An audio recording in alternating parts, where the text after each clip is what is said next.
afternoon, everyone. Thank you for joining us for our webinar today for a conversation with financial institutions addressing the needs of consumers during COVID-19. Next slide, please. My name is Michael Rausch, and I'm the Director for the Center for Disability Inclusive Community Development at the National Disability Institute. Next slide, please.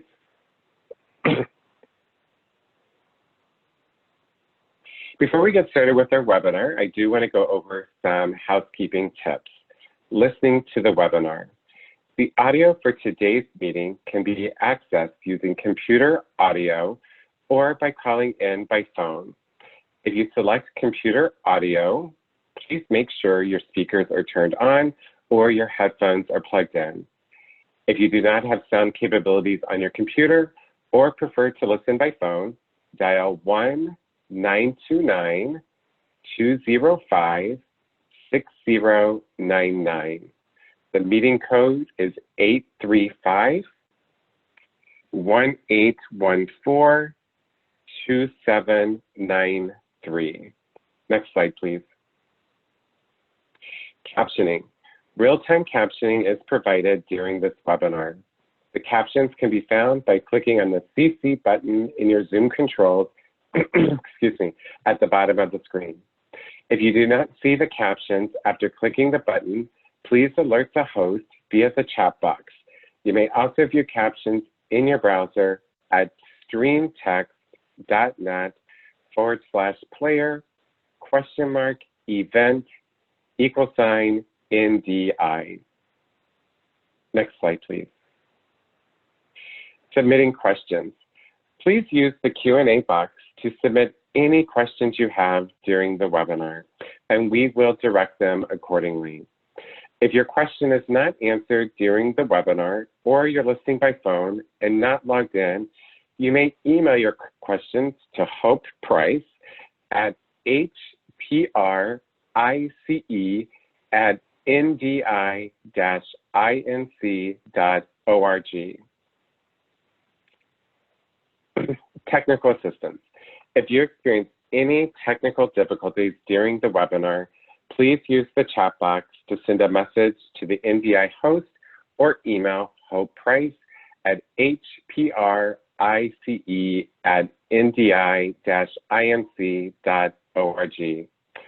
Please note this webinar is being recorded and the materials will be placed on the National Disability Institute website at nationaldisabilityinstitute.org/resources/webinars. Next slide. Great. So for today's conversation, we are going to share with you an overview of the Center for Disability Inclusive Community. Then we are going to have a panel discussion, and their panel discussion is a conversation with financial institutions addressing the needs of consumers during COVID-19. We know that COVID-19 has impacted the financial lives of individuals with and without disabilities across the country. Not only has it impacted our financial resources, but also how we do our personal banking during this time.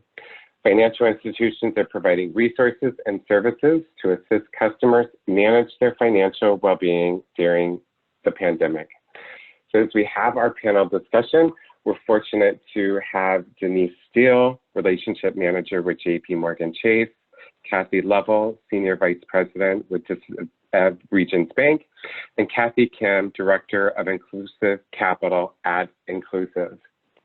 Please note that the views of the speakers do not represent the views of JPMorgan Chase, Regions, and Inclusive. In addition to our panel discussion, we will have an opportunity for Q&A, an opportunity for you to ask questions. Again, if you have questions, you can add them to the Q&A box. And finally, we're going to share with you some tools and resources that you can use and share with others, particularly during this time of COVID-19 pandemic. Next slide, please. So for those of you who are new to the National Disability Institute, but also to the Center for Disability Inclusive Community Development, I would like to share some brief information with you. So the Center for Disability Inclusive Community Development is managed by the National Disability Institute. CDIC is working to build the awareness that people with disabilities are a part of all communities, and the needs of the disability community need to be a part of all community development activities. Next slide. So you might be asking, what is disability inclusive community development? So disability inclusive community development is ensuring that all are included in activities that promote the well-being of a community. This may include enhancing affordable housing, workforce development, and building the financial knowledge of low and moderate income individuals with and without disabilities. An inclusive community development approach, again, assures that the well-being of all is the focus. So as we move into, or to learn more about the Center for Disability Inclusive Community Development, please go to our website, nationaldisabilityinstitute.org, and click on the capacity button, and you'll see Disability Inclusive Community Development. So with that, next slide, please. With that, we're fortunate that Michael Morris, who's the founder and senior strategic advisor at the National Disability Institute, will serve as our moderator for our panel discussion today. Michael, I'll turn it over to you to lead our panel discussion. Thank you, Michael. This is such an important topic. It's a topic that has been really held our attention since early in the year. Beginning on both coasts and obviously now has had an impact on people in all 50 states.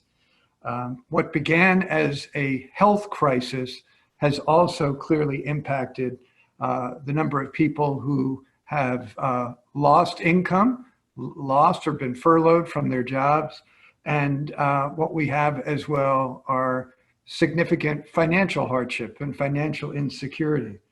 So I'm so pleased today for those that have joined us from across the country to really have an opportunity to both listen to the conversation that is next going to take place, but also, as Michael shared with you, please feel free to ask questions in the chat box, and we will try to get to some of those questions.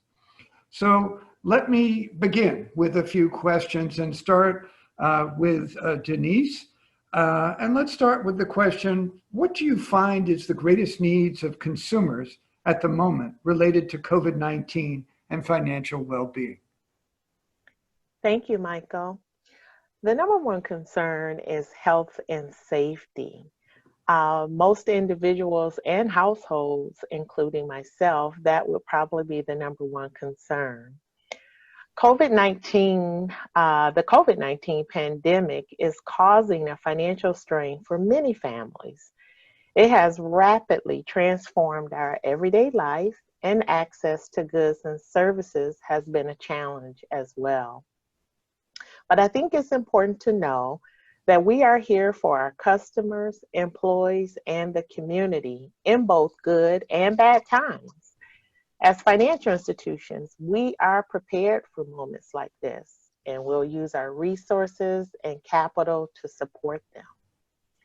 While the scope of the pandemic is global, consumers experiencing economic impacts locally. If you find yourself experiencing a financial hardship due to COVID-19, I strongly encourage you to contact your financial institution, or most of them have a COVID-19 resource link, including Chase, as there may be support for critical expenses and resources. Denise, thank you. Let me ask the same question of Kathy. You're with Regions Bank, although you're not national in scope like JPMorgan Chase, you're in many states from your home state of Alabama and moving up through the Midwest. How has COVID-19 impacted what you're doing, and what do you think are the greatest needs of consumers at the moment? Thank you, Michael, and good afternoon to everyone on the call. I think I agree with Denise in that health and safety is utmost important, and I think top of mind for all, but just trying to determine how we navigate through the new normal and how we manage our money through a crisis where, you know, where in January you had a job and then in March you find that you don't have a job, or you've lost your job, or you've been furloughed. So managing a new normal and dealing with possibly unemployment and how you seek funding to support you through this time, and just developing a different money mindset. And this, I think we need to be mindful that it is a stressful environment that we're currently living in and trying just to navigate. And like Denise mentioned, Regions has a site on our regions.com that talks about COVID and how we're addressing the needs of our customers and consumers. And I think just having, reaching out to your bank or having a candid conversation will really help navigate us through this environment. Thank you. And let me turn next to Kathy. You're with Inclusive, which represents a large network of credit unions all across the country. Can you share from your perspective with customers in the credit union community nationwide, what has been the impact related to COVID-19? Great, and thank you, Michael.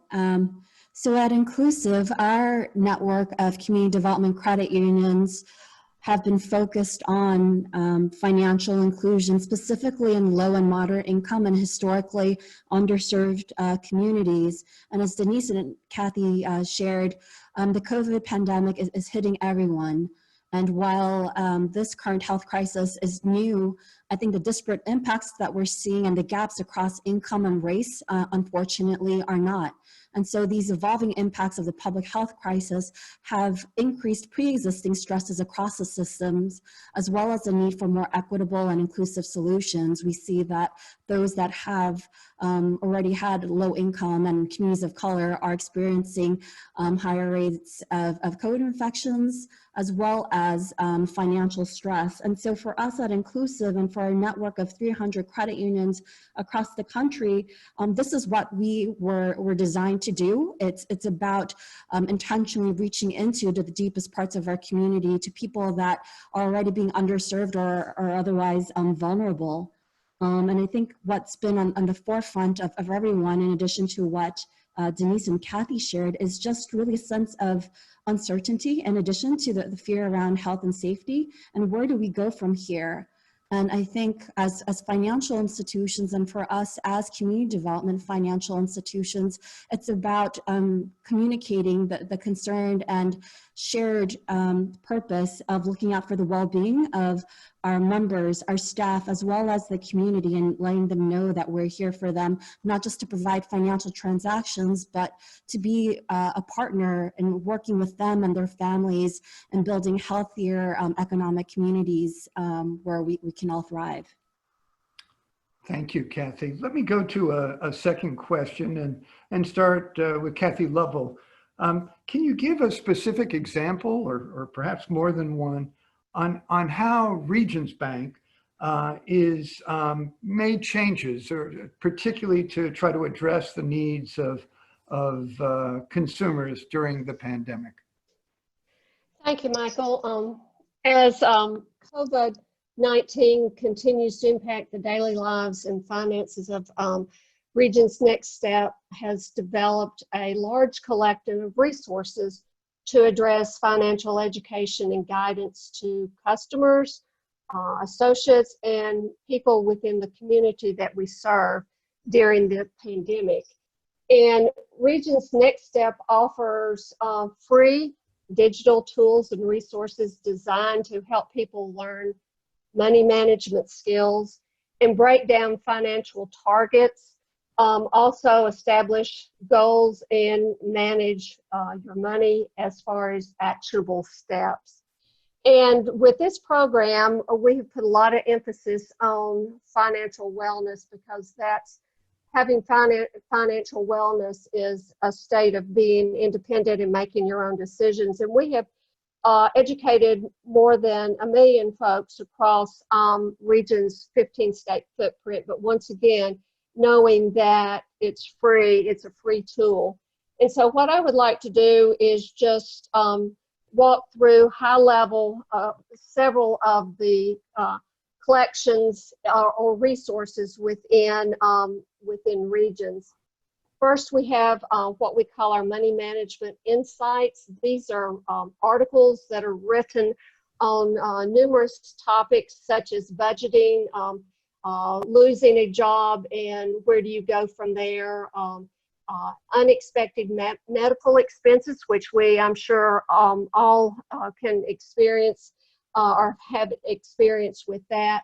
So there's just a gamut of articles in the Insight tool or resource. Then we have an interactive calculator or worksheets, where it's a library that offers interactive financial calculators, a variety of downloadable worksheets to help access your financial habits. So determining a personal spending plan, or banking without visiting a branch, for example, or a credit report, and learning how credit works and how you can improve your credit.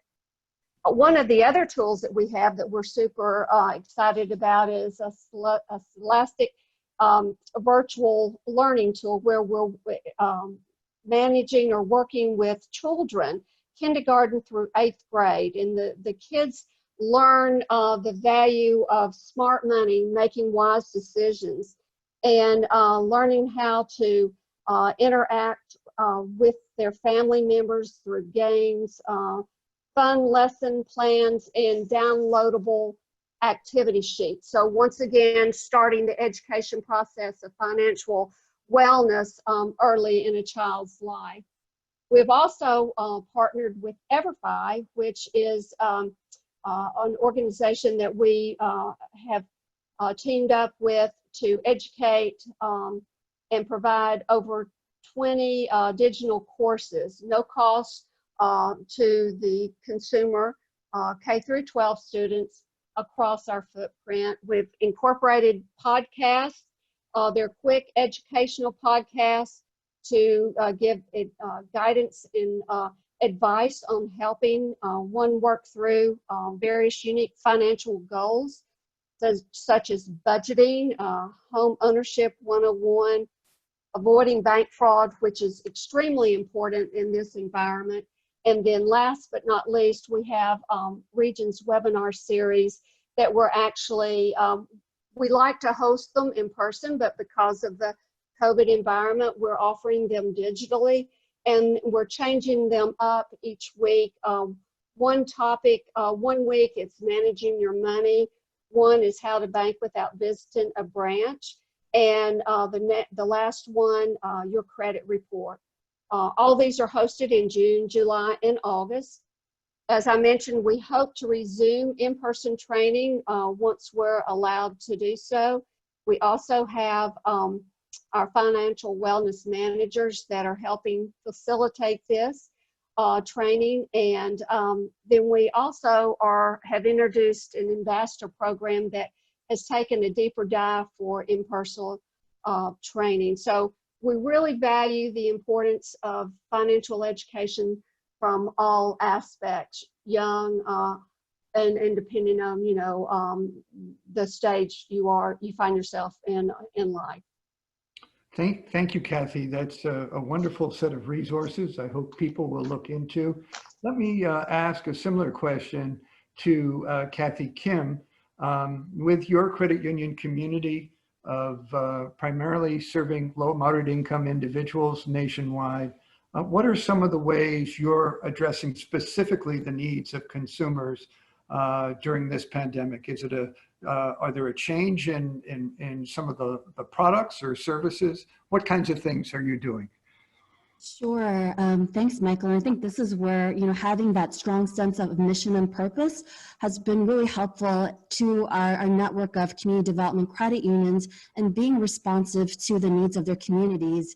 We've been calling our CDCs financial first responders because they've been at the front lines and are also essential workers in helping meet the financial access needs of underserved communities. What we've been seeing just really high level from across the country is responses across 3 lines. One is in terms of the types of financial products and relief assistance that CDCs have offered. 2, the continued development services such as individual financial counseling and coaching, in addition to some other resources, which I'll highlight shortly. And 3, just doubling down on being proactive in how our members have connected with and engaged proactively with their members to make sure that they're doing okay and they know that the credit union is there for them, and to keep that relationship active. Firstly, in terms of the financial types of relief products as well as services, like many other financial institutions, CDCUs have offered skipped payments and waived ATM and other fees to their members, just bearing in mind really how hard families are being hit during these challenging times. CDCUs have also offered low to no interest lifeline loans. These are small dollar loans to help families and individuals meet some of the short-term cash needs that we know folks were challenged by, especially with changes in their employment status. We also have seen just a continued, and if not, I think a doubling down in the types of development services that have been offered. Almost all of our members offer financial counseling and coaching to their members, as well as non-members, people who are part of their community but may be unbanked or underbanked, and using those services to provide assistance and hopefully help even the non-members of their non-credit union members move forward towards their pathway to financial health. We've seen our members also kind of step outside, I think, the lines that financial institutions typically work in, and have been really proactive about having even blood and supply drives and food drives as well. I think in addition to that, as well as the counseling services that they traditionally offer, we've also seen our members really going out of their way and partnering with Inclusive to educate their community and their members about the evolving landscape of the different types of economic stimulus relief resources that were out there, from filing for unemployment to the SBA programs such as the Paycheck Protection Loan Program and the Economic Injury Disaster Loan Program, which have been so critical to the small businesses in our community. And lastly, I just want to share a little bit about, I think, the overall way in which our members have been managing the relationships with their community and with the members of the credit union. And that's really seeing their members as part of their family. I was actually on a webinar with one of our members yesterday, Latino community, where, it's not just about keeping the doors to the credit union open, but one Saturday, they even provided lunch to the members just to let them know how much that they care and that they're there for them. I'm sharing this story just to kind of demonstrate how much our CDCs have valued the members and looking out for their well-being in these multifaceted ways, and also in making themselves accessible. We know, as Denise and Kathy shared earlier, that health and safety have been at the forefront of everyone's minds, and digital banking has been one way that some consumers have been able to access financial services, but as our members know, in serving really diverse communities, not everyone has those means to access digital platforms or have that technology. And so for them, for our members, they've been connecting and engaging, providing opportunities to engage with our their members in different ways, from phone lines to providing appointment only or even financial services through a drive-through. It's not only for McDonald's, it's also for critical financial services as well. And we've just been so amazed by our network of financial first responders and their ability to quickly pivot to meet the needs of the most vulnerable members of our communities. Thank you, Kathy. And let me ask the same question to Denise. At JPMorgan Chase, you have a footprint nationwide. What are the kinds of things that JPMC is doing a little bit differently to respond to the needs of consumers during this pandemic? Well, financial health is the foundation on which strong, resilient households and communities are built. We at JPMorgan Chase, we're committed to helping people make the most of their money. We use our unique data through JPMorgan Chase Institute, our expertise and capital to create affordable, innovative products and services that promote financial health by helping our customers manage their daily finances and withstanding unexpected emergencies. While some factors affecting financial well-being are beyond the control of any one individual, financial knowledge can help people better manage their finances through hardships and times of prosperity. We're helping our customers take steps to reach their goals, from opening an account to saving and investing. Every step matters in helping people become financially strong and resilient to enable them to weather the unexpected.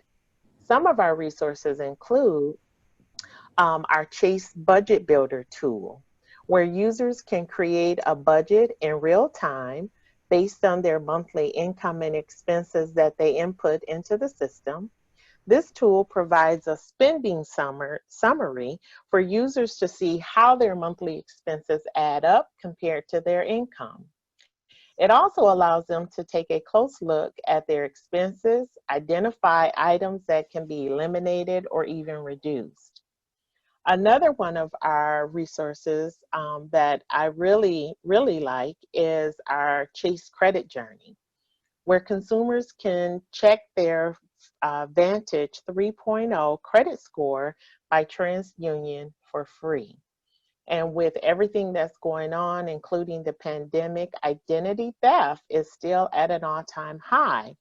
With the Chase Credit Journey, not only can they get their free Vantage credit score, but they can also view their full credit report online, along with setting automatic alerts and a score simulator that shows how certain actions, positive or negative, can impact their score. So a lot of times when I'm teaching about credit, the most popular question is if I do this, how will it impact my credit score? With the score simulator, you can put different scenarios in and see how that will impact your credit score.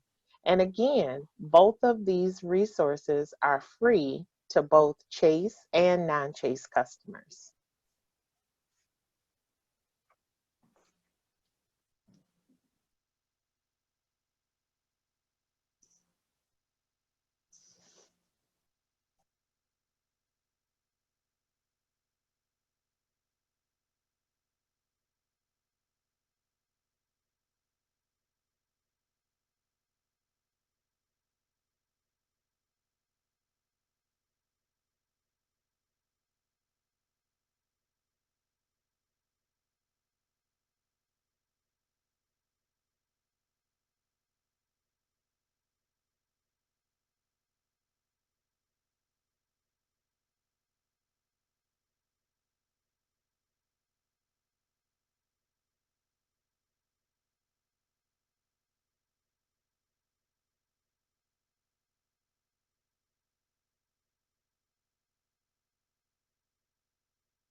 Well, I did the first mistake. I was talking to myself as I was on mute. I have switched back. So in a nutshell is, let's reimagine and re-envision banking post-pandemic. What might it look like, Kathy Kim?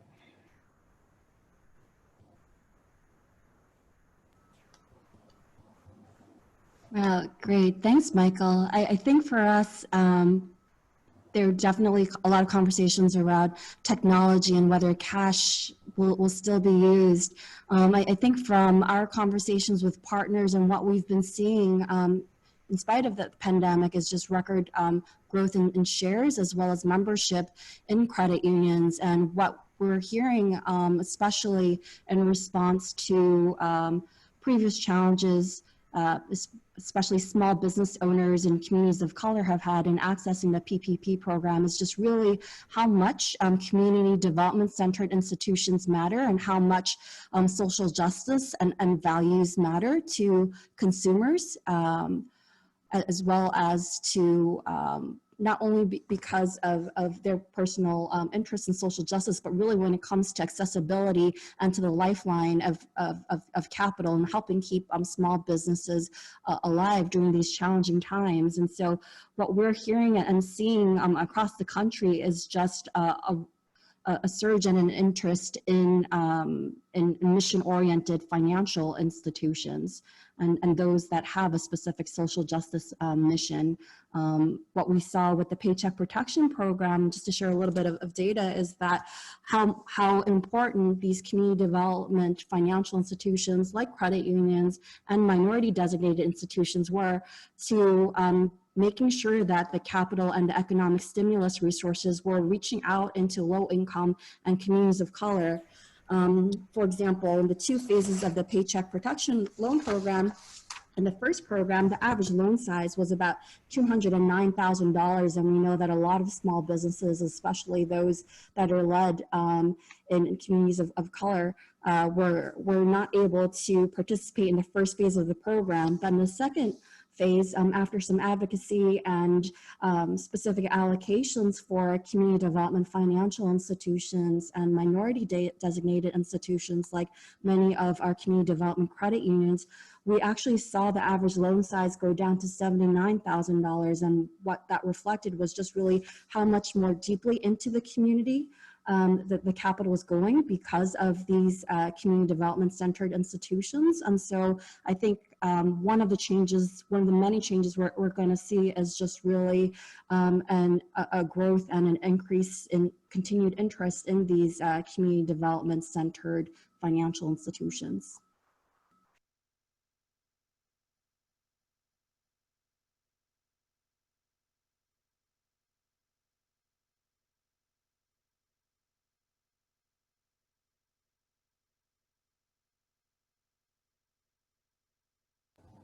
Hey, Michael, I think you're on mute. Okay, yes, great. There we go. My apologies. Kathy Lovell, what about from a Regions Bank perspective? Is there a way to think about banking differently in the future post-pandemic? Thank you, Michael. Well, as we know, there will be more focus and more lift for the mobile and online banking platforms, utilizing ATMs, the video teller ATMs. A different time currently of our branches not being opened by appointment only. So, but that is not only for the safety of our consumers and our customers, but also for our staff, knowing that the drive-thrus are open and available, but our branches are open by appointment only. I think brick and mortar business will stay as an important piece of banking, but we may see a shift in some branches or locations maybe reducing their hours or possibly closing, but then another, I know in the Houston market, we are opening branches. So, so I think, re-looking at how we meet the consumers where they are, face-to-face interaction with social distancing. So we've put up, proper distancing signs on the sidewalk in the branches, putting up, plexiglass in the branches to protect not only our associates, but our consumers or our customers. And then, I think developing new product mix may be something in the future. And then, you know, data is king now, and so looking at maybe developing a more personalized offering for consumers, I see that as being a unique financial opportunity. And then banks, particularly regions, giving contributions into community development areas is extremely important, and dedicating a portion of their market channels to public and health information, which regions promoted food banks a couple of months ago. And then just looking at health screening of our associates to make sure that they are well to serve our consumers, and then looking at how long do we consider using masks, and the limit of customers in the branch is a whole different mindset. But I think the important thing to remember is trying to find the balance that meets the needs of the customers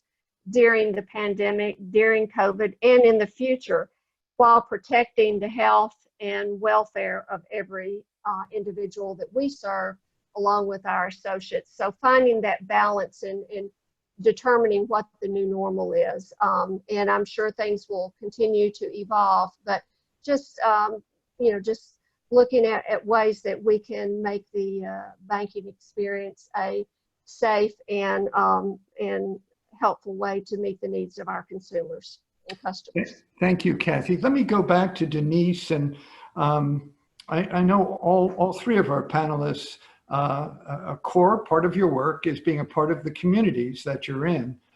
Denise, can you share with us some examples of JPMorgan Chase working with community organizations to meet the needs of individuals? Perhaps you could share an example or two of how that collaboration works and what does it accomplish? So in terms of our partnership with our partners, especially now during the pandemic, we have been in constant contact with our partners, ensuring first and foremost their health and safety is good. But we've also had to make a transition from in-person meetings to virtually. So we have really stepped up and redirected funding to assist our partners in transitioning to a virtual platform as it relates to delivering services to their clients. An example would be, I work with a youth group in the Indianapolis market, and we were planning to do a financial education series. So we supported that organization in getting set up with virtual technology to be able to offer that webinar series online versus in person. And I would have to say the kids have been amazing, and it has proven to be very successful. And even with a lot of our conferences that we were planning with different organizations, those too, we've assisted them with our resources to transition to a virtual platform. And with social distancing still in place across the country, it's important, more important than ever, to know that we are here to support you in your work and trying to come to some sense of normalcy.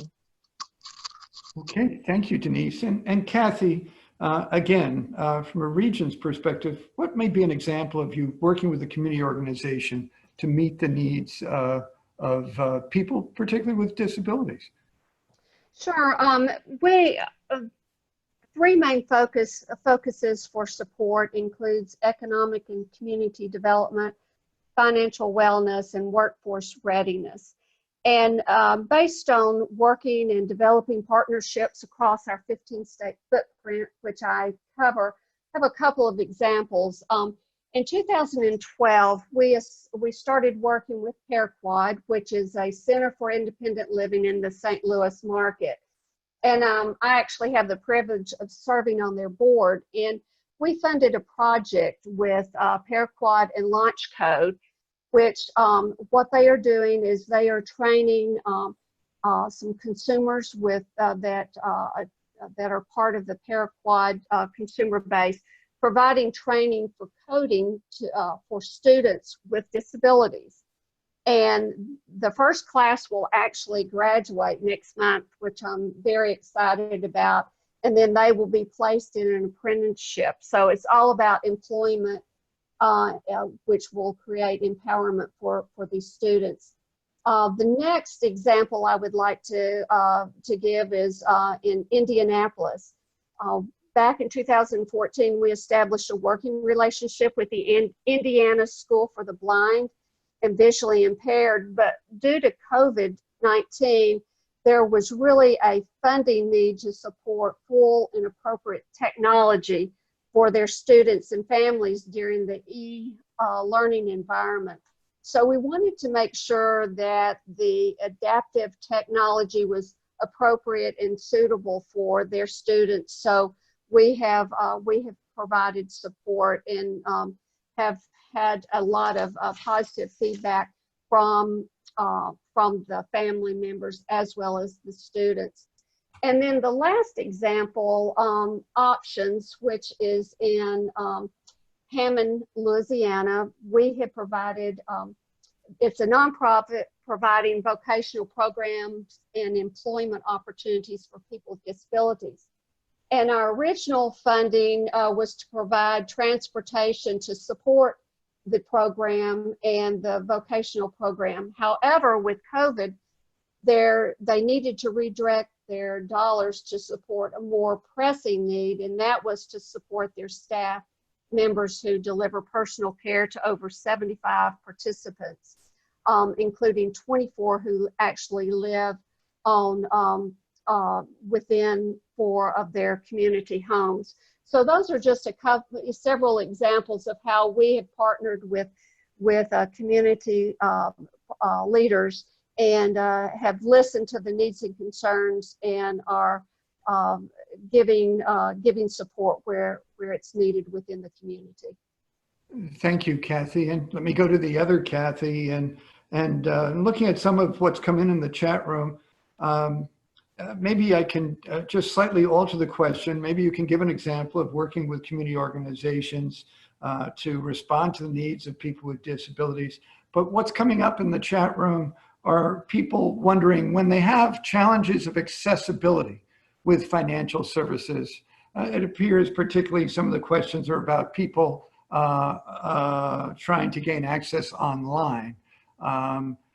How does Inclusive and working with your network of credit unions deal with these issues?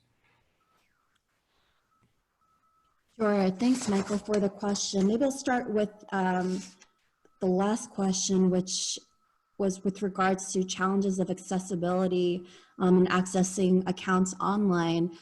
This is, online banking has existed pre-COVID, and these challenges, I think, have kind of been exacerbated, but our members have been working on these issues and working on towards solutions with their members on this for some time.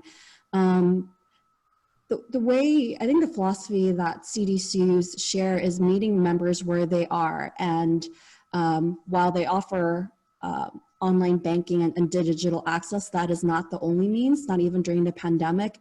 And so what we've seen and heard from our members is that they have, on-call representatives to kind of walk through any members that may be having challenges in accessing their accounts online, walking them through the process. If that doesn't work with them, they'll do banking services with them over the phone, or actually invite them over to the branch while maintaining social distancing. As I mentioned earlier, most of our members had kept their branches open with reduced hours or reduced activities. They would take appointments in the lobby just to make sure that both the staff and the members are safe. They also offered, drive-through services for anyone who was not able to, access their accounts or were having difficulties with the online banking technologies. So I don't know if that helped answer the question. Yes, thank you. Maybe just, I'm going to run through the panel. We're going to run out of time soon, but starting with Denise, we have in the audience that's joined us from across the country, we obviously have people from the banking community, but we have a lot of people in the disability community representing community-based organizations and provider groups. As this COVID-19 experience is far from over, what advice can you have to particularly organizations that are working with people with disabilities? It could be their own staff, their direct support workers. It also can be the individuals with disabilities they support. For many reasons, they're having financial challenges. Could be a loss, furloughed from a job. It could be increased medical and healthcare costs. What might be a takeaway in terms of just if you're in trouble, whether it's the organization or it's the individual, what do you suggest they do in terms of talking with JPMorgan Chase about additional support? So the first thing that I would recommend, Michael, is if you find yourself in a situation where you're having financial difficulties or you're having questions, a lot of times people will ignore the problem and think that it's going to go away. It's not going to go away. And a lot of times there's support, there's programs, there's resources to help you through those difficult times. Call your financial institution, talk to the bank, explain to them what your situation is, and find out. A lot of times there are a lot of programs that's available to assist. And that's an important part of the relationship, is partnering with community-based and nonprofit organizations to help support them through these difficult times. And Chase manages our nonprofit and community-based relationships by recognizing the different missions and also aligning them with our business priorities. We draw from all of our firm's assets and capabilities, data and technology, to our people's financial and management expertise to strengthen the ability of nonprofits to fulfill their critical missions, including supporting the clients. I think that we can all agree that our partnership with NDI is a perfect example of working with an organization and bringing these types of platforms such as this to not only understand the challenges, but also be a part of the change. This may include financial education, home buying seminars, technical assistance, or talking with a banker, finding out some of the resources available that have been discussed today to assist the client through whatever challenging time they're experiencing. Wonderful, great advice. Kathy Lovell, I'm going to switch this question a little bit because I'd love to get you on the record. Regions did something incredibly innovative.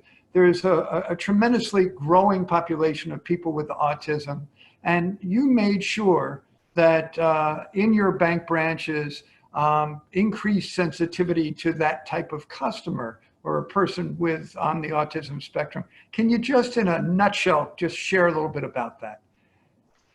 Thanks, Michael. I'll try to make it short, although I'm very passionate about this topic.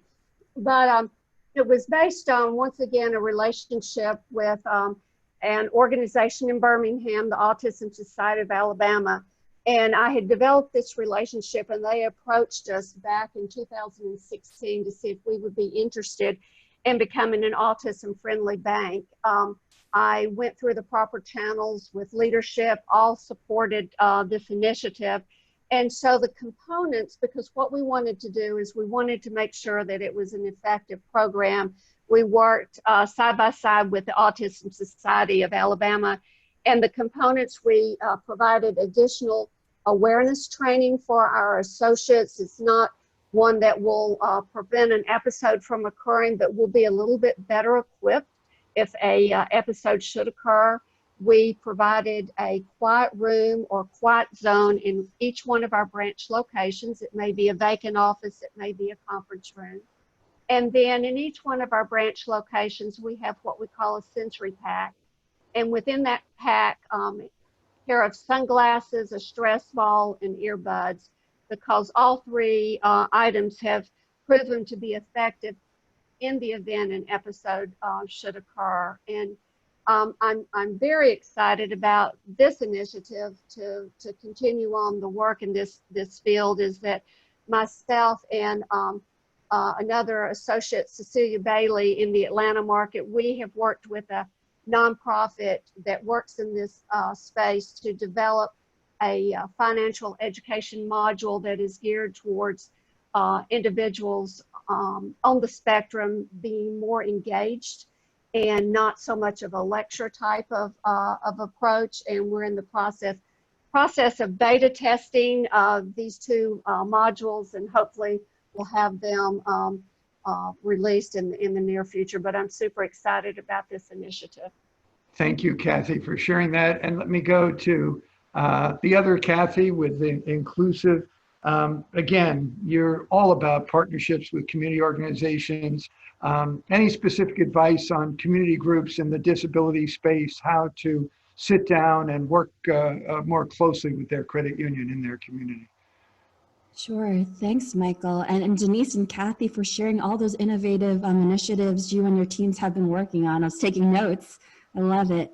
I think there are three great places that the different organizations on the line can start. One is by reaching out to a community development credit union. You can see a full listing of our network on the Inclusive website. But the way credit unions work, we're slightly different from banks in that you have to be part of our designated field of membership, whether you're located or you serve a certain part of the community or have a different type of association connection. But I would, reach out to a local CDCU and to see if there's an opportunity for your organization and your members to be added to the field of membership. That will help any of your members who may be unbanked or underbanked have access to safe and affordable non-predatory financial services. Two, regardless of whether or not your members and staff are members of the credit union, most of our members offer financial counseling and coaching to members of the community, regardless of whether they're part of the credit union. And what we found through the Pathways to Financial Empowerment financial counseling program that our inclusive technology and programs team have led is that by having these one-on-one sessions with prospective members and helping them develop, really small step actionable financial goals, they're able to work with their clients and increase, help them. More than 60% of the financial counseling clients increase their credit scores by a full range, not just by 10 points, but 20 points plus, which for us has been a tremendous indicator of success. Not only that, they're able to, for many of them, open their first credit union account and also reduce debt. And so we thought those data points were really powerful. So to, check out a CDCU and see if they can offer financial counseling to your members as well, and that's usually free of charge.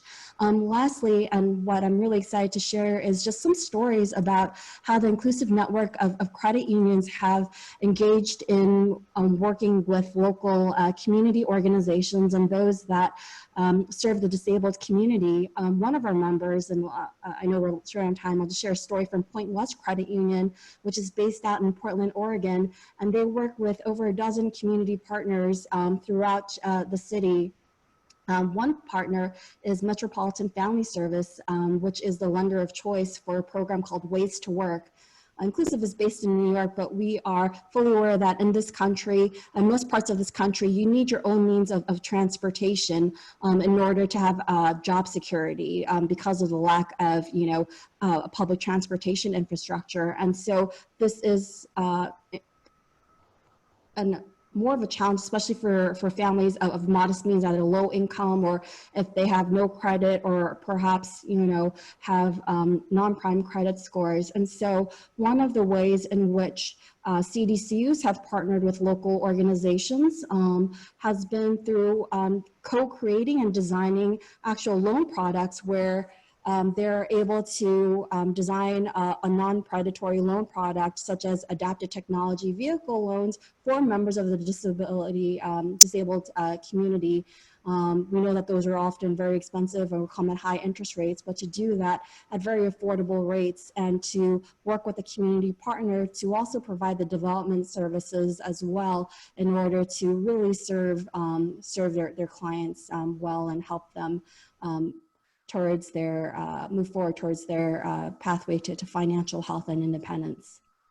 Wonderful. Let me thank all three of you, Denise, Kathy, and Kathy. Great insights and perspective from your respective financial institutions. Let me turn it quickly over to Michael Rausch to share some additional resources. Great. Thanks so much, Michael. And thanks again to Denise, Kathy, and Kathy for this information. And thanks to all the attendees and all the great questions that have come in. Just a reminder, if you have additional questions, I put this in the chat box. You can send the email at ask@ndi-inc.org. So we want to share with you some tools and resources. Please note that you will receive, this PowerPoint will be available on our website as well as the recording. So you'll be able to access all of these different links that were shared on the webinar as well as these. First off, here's our CDICD website. Some of the questions that have come in about maintaining our financial health during COVID-19 crisis. And through the Center for Disability Inclusive Community Development, we created the 5 strategies to help individuals navigate their financial health during COVID-19. So in addition to the resources that were shared, please check out this handout as it provides some additional resources. Next slide, please. As Denise with JPMorgan Chase had shared their financial wellness tools during her remarks, here are the links to the budget builder, as well as the Chase credit journey, as well as the access to the COVID-19 updates and resources that she had mentioned. Next slide, please. This slide has the Regions Financial Wellness Tools and Resources. Kathy had talked I talked about the Regions Next Step program. And you can access the Next Step program at regions.com/nextstep. Please be sure to check out this tool that was mentioned as well. Next slide. And Kathy Kim had shared some resources regarding Inclusive and their financial wellness tools. So please check out these resources on the Paycheck Protection Program Loan Forgiveness training sessions, as well as Inclusive's COVID resources at their website at inclusive.org/resources/COVID-19 /. Next slide, please. And please check out the National Disability Institute's Financial Resilience Center. COVID-19, this our Financial Resilience Center is an online resource center for people with disabilities and chronic health conditions. If you go to our website at nationaldisabilityinstitute.org, and right on the homepage, you'll be able to click on it to go right to it. Next slide, please. At the Financial Resilience Center, it provides resources and assistance to help those with disabilities and chronic health conditions navigate financially through the COVID-19 crisis.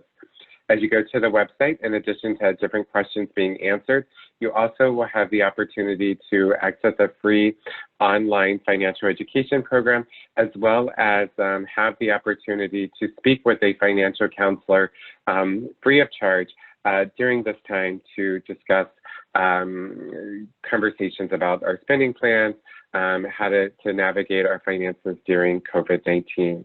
Again, you can go to the National Disability website to find that information. Next slide, please. Just a reminder, if you haven't accessed our Keys to Financial Inclusion podcast series, please sign up for it at keystofinancialinclusion.org. Our third podcast was launched today, and our guest was Annie Harper with Yale University. And each of these podcasts share their perspective on inclusive community development and what this means. Next slide. Next slide, please. We would like to thank our sponsors of the Center for Disability Inclusive Community Development. The center is supported with funding from JPMorgan Chase as well as Bank of America. We appreciate the work that they are doing to support the center to assist in building information about inclusive community development. Next slide. So again, to learn more about the center, please go to our website. And again, just a reminder that if you have additional questions and we did not get to your question, please send them to ask@ndi-inc.org. Again, I would like to thank our panelists, Denise Steele, Kathy Lovell, Kathy Kim, and our moderator, Michael Morris, as well as our team behind the scenes, Hope Price, as well as Shannon Edam, for all of their work. Thank you all again for attending today. We really appreciate it and continue to stay safe. Thanks so much. Bye-bye.